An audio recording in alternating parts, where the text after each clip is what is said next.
This is the mochafootball.com. The mochafootball.com. Mochafootball.com. This is the mochafootball.com weekly podcast. Needless to say, I think Moco had a great weekend. When you look into 3A, you're looking at a Seneca Valley versus Damascus regional finals. I mean, that's something that's beautiful, man. Brought a tear to my eye.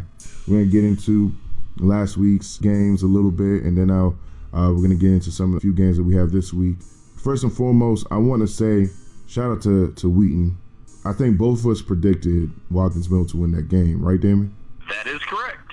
Wheaton went out there after a poor showing the weekend before, and I think that you kind of said it right, Damon. I think that there was a little bit of, hey, we're going to see these guys next week and things like that. Yep. But I should have went with my gut. Right, absolutely. I mean, you called it, but Wheaton came out and really dominated, and they did their thing, controlled the game, and they came out with a close victory. Shout out to them, man, because they're advancing to the second round, something they haven't done in a while. Obviously, we're gonna get into Damascus over Oakdale and Sherwood over Bel Air and so on and so forth. Damon, what are some of the things that you took away from week one of the playoffs? As you mentioned, probably out of all the games that Montgomery County was involved in, it was the biggest upset. Wheaton getting the 12-7 win over Watkins Mill after getting shut out 33-0 the previous week. Not much more to say. Congratulations to Coach Williams, Dominic Sims and crew, doing a great job here in the regional final. Have to travel down to Potomac and PG County on Saturday, and I hope they can keep the train rolling.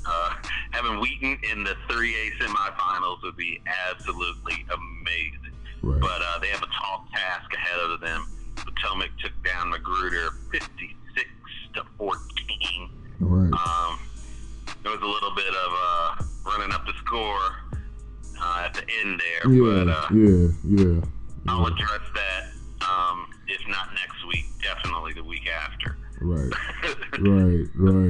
Got my eye on you, Potomac. Yeah, Potomac. Yeah, when you take one of ours, we're gonna be holding you down. We will remember this, Potomac. Obviously, 4A went pretty much how we expected. 4A West, that is. QO took down Blair 48-17. Northwest handled business on the road versus Richard Montgomery 33-21. Sherwood got it done versus Bel Air. And of course, the marquee matchups last week, it was Moco versus Frederick. That's basically what it was. Yep. And this year, Moco came out on top with a clean sweep.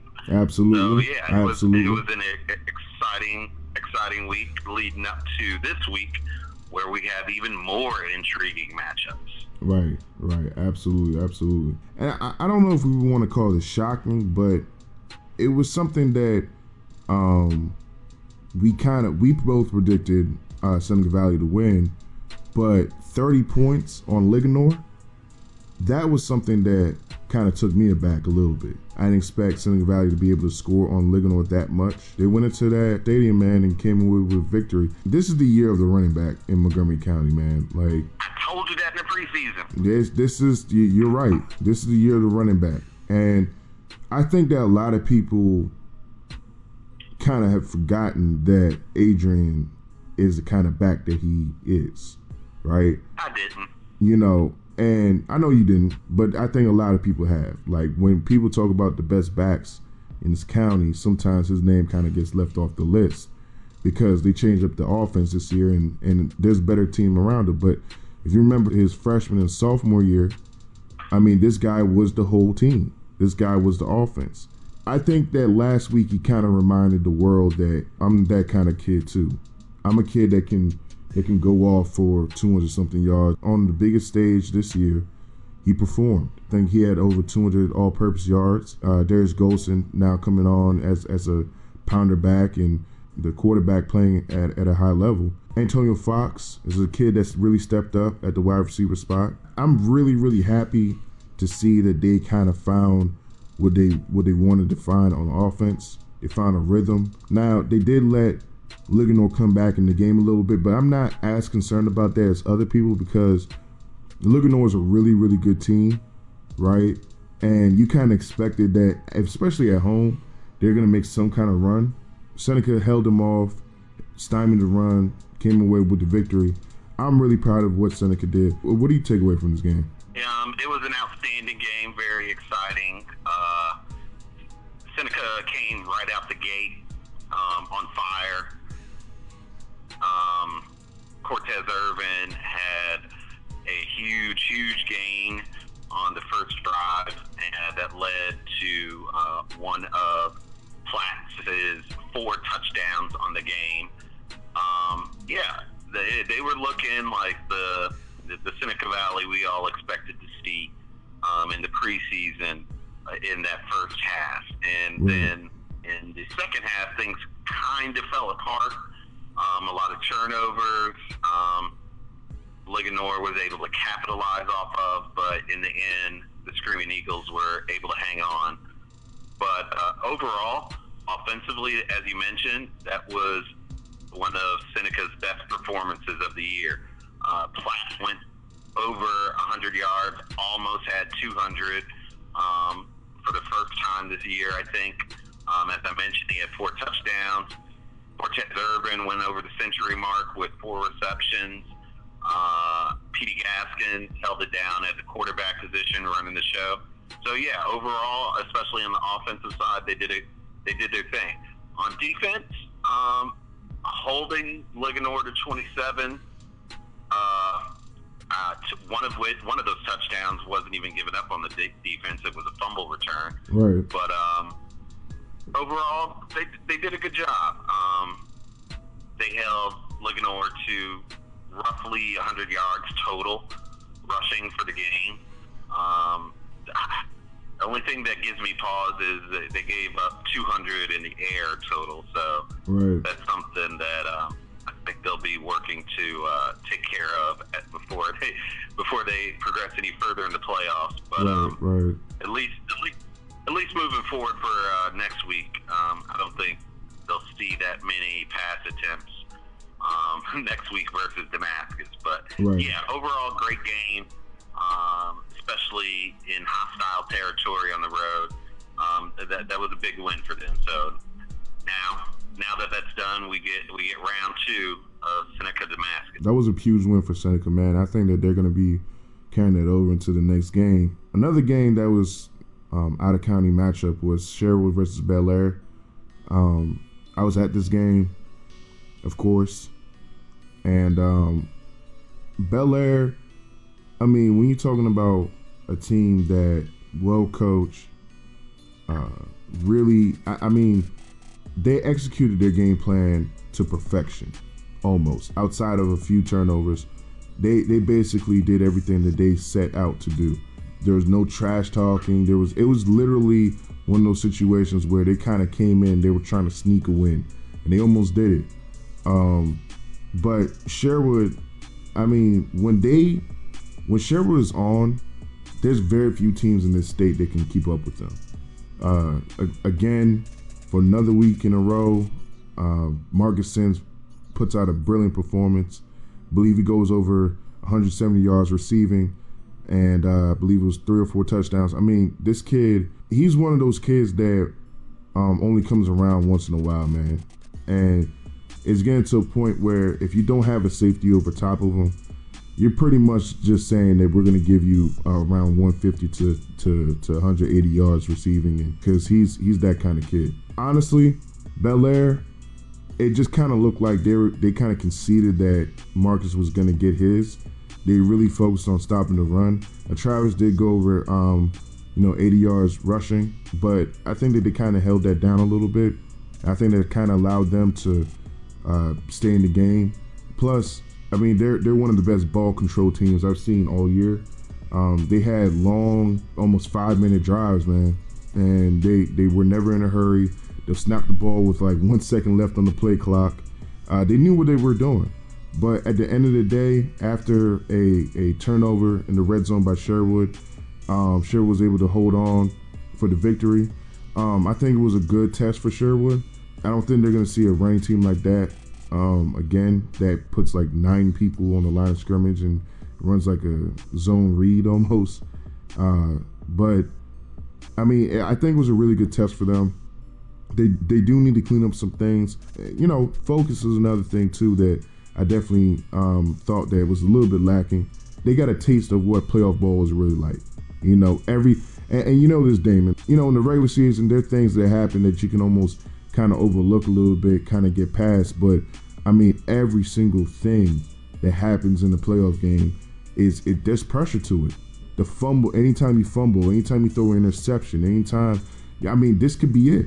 You could go home and never play football again. And I think that they kind of get a taste of that. Had to pull out a close game. I thought that they kind of showed their character by, after that late turnover, stepping up and stopping Bel Air from scoring and stealing the victory. So there was some good, some bad. All in all, I think that it was a good test for them. I think going forward, they're going to be fine. What's your thoughts on the result, Damon? Yeah, overall, it was a good win for Sherwood. It was a little too close for my tastes, but that's understandable. This is the playoffs versus a team that you know little to nothing about. You definitely don't see. So there's always that unknown factor when you're playing out-of-county opponents in the playoffs. But, Right. yeah, Sherwood held it together. Yeah, they came out the gates, firing on all cylinders. But Bel Air was able to work their way back. And then it was just kind of a repeat in the second half. Sherwood Right. came out firing, and then, Bel Air worked their way back. But overall, 100% satisfied with the Warriors' performance. As you mentioned, Sims went well over 100 yards, had almost 200 and 3 touchdowns plus. Right. The game clinching interception. So Right. yeah, he balled out in the playoffs, and that's what you expect out of your star players. Mm-hmm. So yeah, and obviously this is a playoff. You can't sit back and enjoy that win too long because it's literally out of the frying pan into the fire. You took care of Bel Air at home, and then get to travel up to undefeated Howard this week, which will be another interesting game. The other games, Damascus, Oakdale. Damascus handled Oakdale 44-21. Obviously, Jake Funk is continuing his legacy, continuing adding on to his legend, man. He's getting to that elite status when it comes on to all-time greats. That we're going to be talking about not only in this county but in the state. He's really cementing that right now. QO over Blair, we pretty much predicted that. 48 points. I mean, if QO can have that kind of offense production, look, it's going to be hard for anybody to stop that. And then obviously Northwest and RM. Northwest, I felt like that was a pretty good performance by them going into a hostile environment over there in RM. And it looks like Mark Pierce and Reggie Anderson got a little bit of a connection, especially early on in the game with a long touchdown. There's still some things that they need to clean up, but it was still a solid performance out of them. Out of those performances, which were pretty much dominations by the winning teams, Damon, which one kind of stood out to you out of those 3 games? Out of those 3, I would say Damascus over Oakdale. While I felt comfortable that they would come out with the victory, I just didn't know it was going to be that dominant. All that really needs to be said, Jake Funk over 300 yards. I mean, Vincent and Kennard definitely did their thing, but once again, Funk carried the load both on offense and defense. He was all over the field. So yeah, out of those 3 games, I was most impressed with Damascus's performance. For Quince Orchard and Northwest, while they both pretty much dominated the game, there were a couple of hiccups in between the 2 games. I didn't expect Northwest to give up 21 right. to Richard Montgomery. They got up on him early, and then Richard Montgomery slowly started working their way back. But overall, it still was a solid performance by Northwest. And I think Richard Montgomery, they exceeded pretty much everybody's expectations this season, Right. even in their two losses to Northwest. So unfortunately for them, the season's over, but they can walk around with their heads held high. I mean, I think this might be a start of a very, very good thing at Richard Montgomery. For QO, I mean, they put up 48 points. It's kind of hard to nitpick on a performance like that. Right. Blair was able to get off a couple of big plays that led to their 3 scores, but at no point did it seem like, this would be anything but what it ended up as, and that was a big win by QO. The offense is really, really clicking. Matter of fact, this is Doc Bonner's best passing performance of the season. So if QO gets a passing game going, it's a wrap. It might be rough. He went. I mean, it wasn't anything like a Armani Sabalos type game or anything like that. Right. But for Torture, going 12 for 19, 125 yards and a touchdown, and tack on your total 371 yards rushing. Whew. We'll take that. We'll take that. Definitely take that. Let's start off by talking about this Howard versus Sherwood. Sherwood is going over to Howard. Howard has been, the last 2 years has been dominant in Howard County. The running back Malik Anderson, he's a guy that a lot of us know about if you follow stuff outside of Montgomery County football. Short guy, but he's a guy that has incredible balance. A guy that, has a lot of explosion. They run a lot of, shotgun. They're a lot like Ole Miss. If you want to give a team to kind of their style, they run like a shotgun wing a lot of times. They're a balanced team. They can score in multitude of different ways, but Malik Anderson is basically the guy they like to go to. I think that Sherwood it's going to be interesting to see how, and also Howard has some pretty good DBs as well. They have pretty good defensive ends as well. The last few years, they've prided themselves on their defense, and this year is no different. I think that this has come down to how well can Sherwood bottle down Malik Anderson, and can their DBs hold up in one-on-one coverage. And I think that if they can do that, I think that Sherwood will be in a very good position to win the game. It's going to be interesting to see how Howard matches up with Marcus Sims. Are they going to, after last week's performance, kind of overcompensate for what he can bring, or are they going to kind of enact the whole, the Jordan rules? Hey, this guy's going to get his stuff. Let's shut down everybody else. Travis Levy, I think that he wants to, put his stamp on the playoffs. He's seen what Jake Funk has done. He's seen what, the kids at QO have done. I think he's seen what Adrian Platt has done. I think he wants to make his appearance. So I think I'm going to be looking at Travis Levy this game because I think that he's a kid that has a lot of talent. He's a kid that definitely is one of the premier backs in the playoffs. And I think that he's looking for that signature coming out party kind of game. There'll be no better time to get it than right now in the playoffs, baby. So I'm really gonna be looking at him throughout.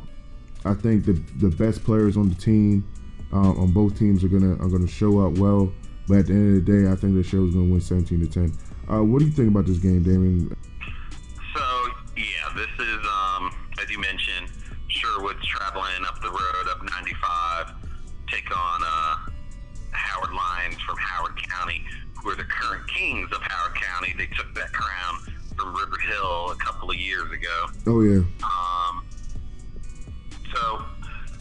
quickly, yeah, as you mentioned, star player for Howard is Malik Anderson, the fire plug of a running back who's gone over 1,500 yards rushing for the season. Mm-hmm. So that should tell you what kind of back he is.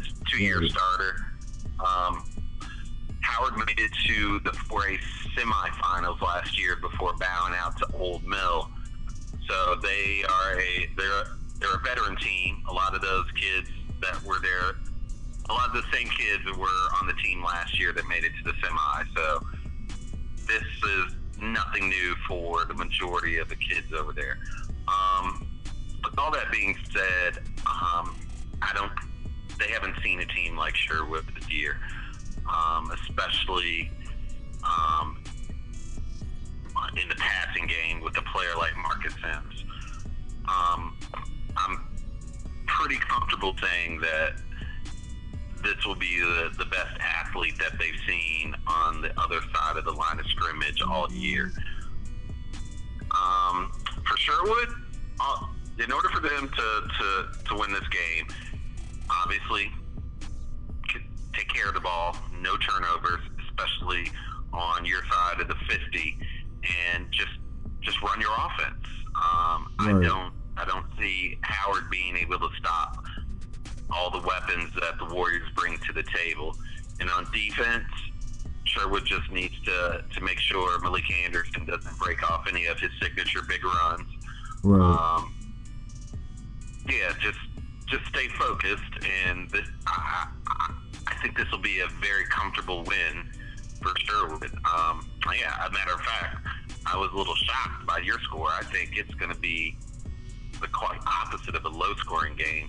Howard has given up 17 or more multiple times this season. Mm-hmm. So, yeah, when Sherwood comes to town, I think they're going to get well over that. I'm going with the score of 32-14 in favor of Sherwood.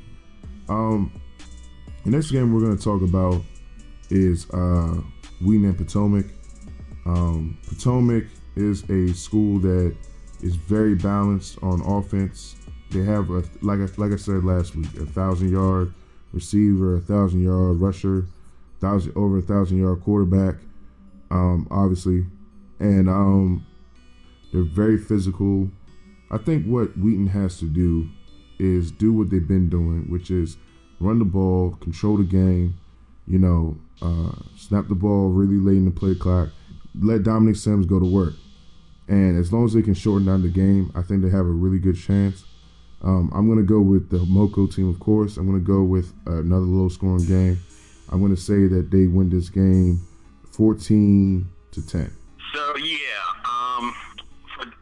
for this game, this matchup for Wheaton in the regional finals, they're going to have to play most likely their best defensive effort of the season. As you mentioned, Potomac is very balanced. They have a 1,000-yard rusher in Khalil Winkins and a 1,000-yard receiver in Andre Hall. They play pretty good defense overall. They've only given up more than 14 points once this season. So they're pretty stout on the defensive side of the ball also. Right. However, I think Wheaton has a shot. If they can play a similar game to what they did last week, just slow the tempo down, right, and run Dominic Sims, just control the ball, control the clock, keep Potomac's offense off the field, and keep it just close enough that they can pull out the victory. But as I mentioned, it's going to take a huge, outstanding defensive effort for the Knights for this to happen. And I believe it can happen. I have faith. So I'm going with the Wheaton Knights in the upset and advancing to 3A semifinals by a score of 10-6. Now, last but not least, I saved these two games for last because these are the two marquee rivalry games manifesting themselves in the playoffs for our viewing pleasure. We got Damascus and Seneca Valley. We got QO Northwest. We're going to go to QO Northwest first. Damon, I know that you're hyped about this one. This one is a big one for you. Northwest has knocked QO out the last 2 years, and I have no doubt that this year, in their mind, there's no way that they can let Northwest do this again to them, right? Like this is something that I mean, the minute that game ended last year, right? I think every single kid that was coming back for QO was envisioning this moment every single day they went to training, every single sprint, every single time they went to weight room, during 2 days when it got really, really hard. I think that they're envisioning this moment right here. Mark Pierce coming back into their house and avenging the loss that they had, right? And not even just this loss, the loss the previous year too. And this is I mean, this is what playoffs is all about, man. This is what playoffs is about. Rivalries, about vengeance, revenge. It's about a lot of things. But I mean, this is a key game, man, because I believe that if QO wins this game, this is going to be a signal to me that QO is going to be going on a run a little bit. I think it's going to be one of those changing the guard things. I think it's going to get back to, QO season, how it was for a good, solid 6 or 7 years. A lot of people been talking about what QO might look like going forward after this year. If you look at their roster, it's a young roster right now. They got a lot of young kids in a lot of key positions. If they can win this game right here and advance to the semifinals, this is going to be huge for their program. And for Northwest, it's equally as huge because they lost a lot of kids. They're also a young team. They lost a lot of kids last year, namely EJ Lee. They still have Mark Pierce, but they have a lot of kids that are juniors and sophomores as well. And if they can find a way to pull this one off, they're looking at a situation where they could be looking at, okay, we might be able to make a little run here. They already have 2. They're saying, hey, if we can win this one, find a way to get into the game, into the state championship game, we can be looking at something big here. Both teams are really playing for a lot right now. This is a very marquee, key game, not only in this county, but in the state. And there's a lot at stake. Now, getting into the game itself, when you look at what QO was able to do versus Northwest, they were able to match up the first time they played in the regular season when QO dominated them 28-7. Outside of that one early touchdown that Mark Pierce threw to Reggie Anderson in the corner of the end zone, QO was able to match up with the Northwest wide receivers one-on-one and pretty much shut them down. That cannot happen this week at all. They have to be able to the Northwest wide receivers have to be able to get separation from the QO DBs. They have to be able to get downfield and create opportunities for Mark Pierce, coaching staff that they have over there. For QO, you said it for Sherwood, running their offense, pretty much what they got to do. QO got to run their offense. I think that what they've established right now is a pecking order, a rhythm, and they understand what they have to do to win ball games. And I think, and it's key for QO because they're very comfortable. Each person's comfortable in their role. And going forward, I think that they, if you go all the way back to the Damascus loss for QO, I think it was a bunch of kids that weren't really sure what was expected of them, what it takes to play winning football. And I think right now, QO's peaking at the right time. They seem focused. They seem ready. I've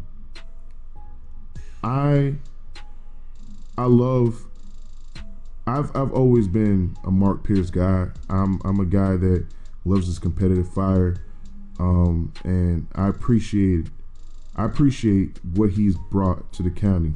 Right, he's brought that edge, that fire, and something that a lot of people either love or hate, right? And this rivalry has become a really big rivalry, mainly because of what he was able to do the last 2 years. But unfortunately, this time around, last year, if you remember, Damon, I went on a limb. I picked, Northwest after QO, destroyed Northwest in the regular season. I picked Northwest. This time around, I'm gonna go QO. I think QO is gonna be on a mission. You can tell when the team starts turning into a machine, right? And I just think that right now QO is just a machine. I don't think there's anything that can fracture them right now. I don't think there's anything that can stop them right now at this stage in the game. Now we'll revisit it once we get to the semifinals and opponent they play, and we'll revisit it if they get to M&T. But right now, I'm going to pick QO. I'm going to go with a score of 35-17. So, yeah, as you mentioned, this is a huge game, not only for both the schools involved, but for Montgomery County as a whole, in what has become one of the best rivalries in the state, in my opinion.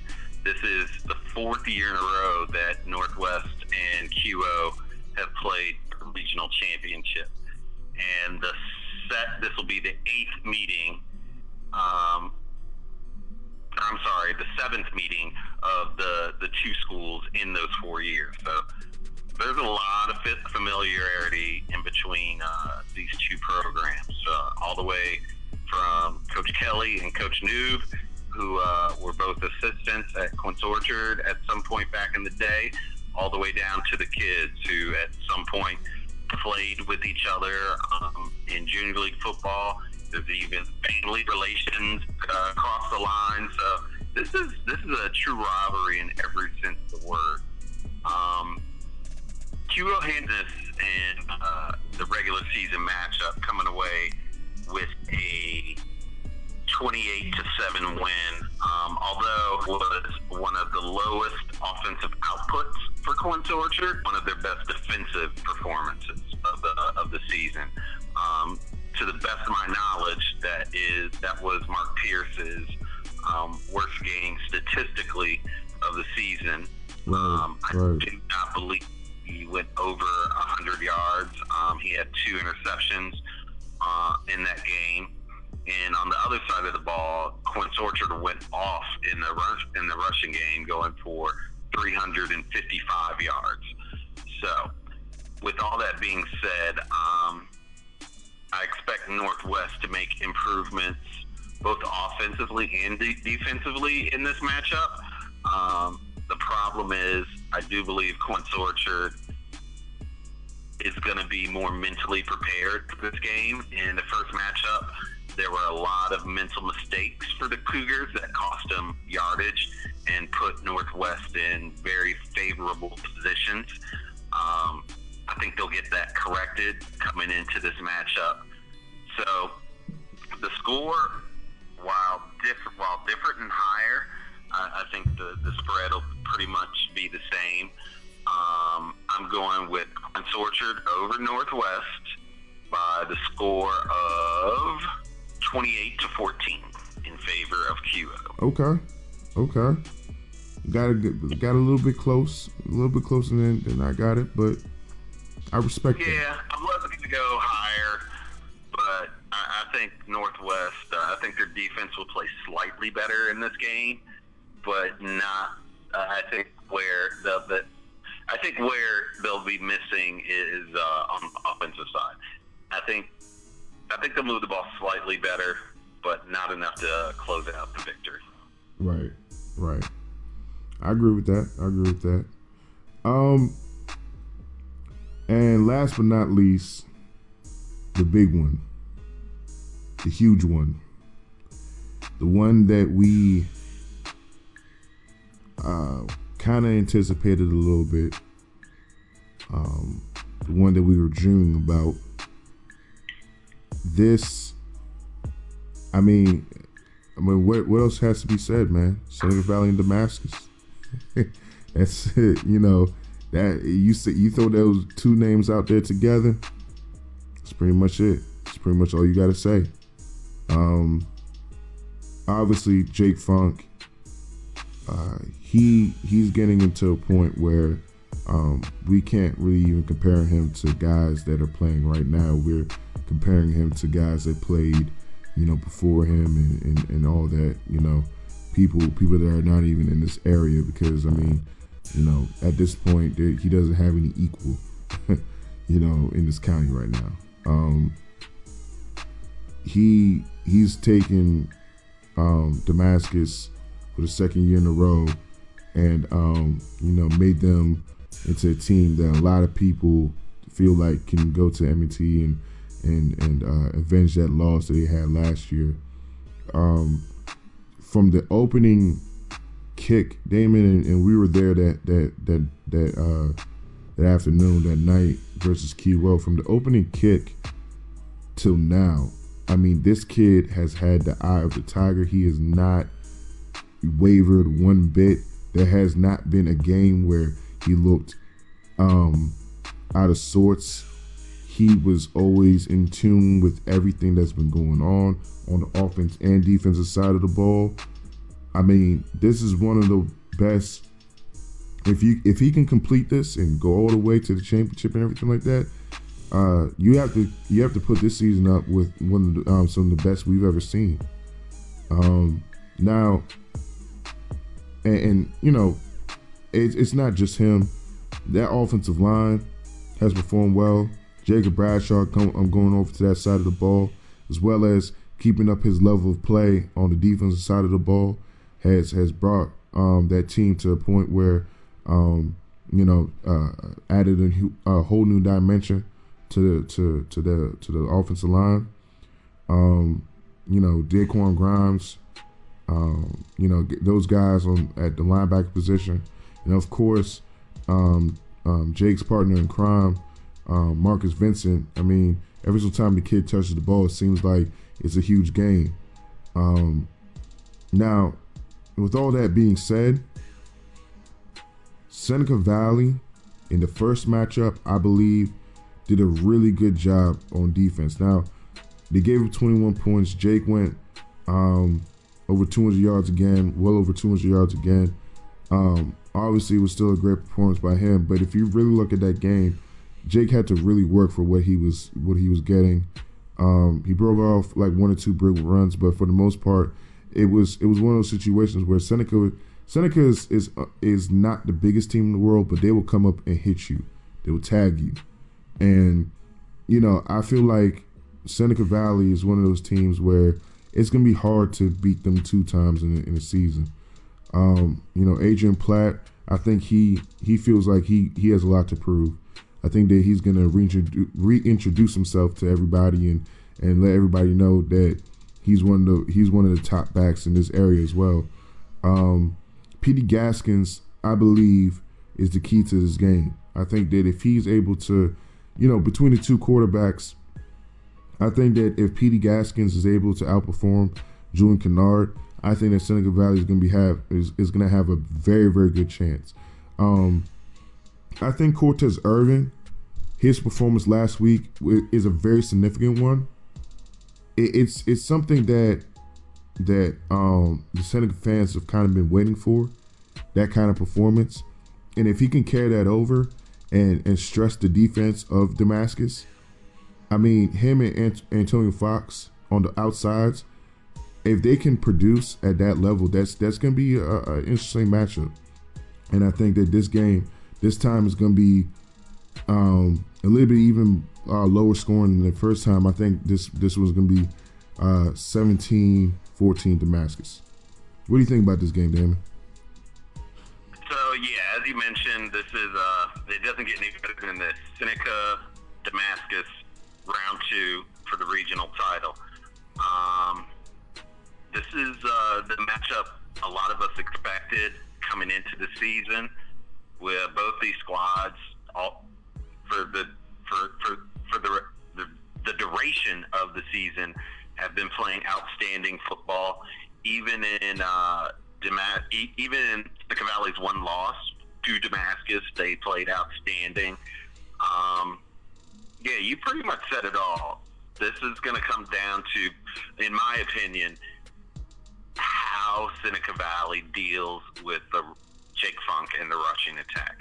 They held themselves together for the most part in the regular season matchup, but at no point during that game did I get the feeling that Seneca was going to get enough stops to get themselves back into the game. Yep.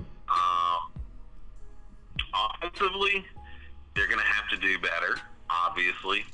I think it all hinges on the play of Platt. If he can have anything remotely similar to the game he had last week versus Leonore, that gives Seneca Valley a much better shot. But, yeah, he's going to have to do what he does best, and that's break off big runs, which were few and far between in the regular season matchup. I expect Seneca to break out some things we haven't seen before in this game.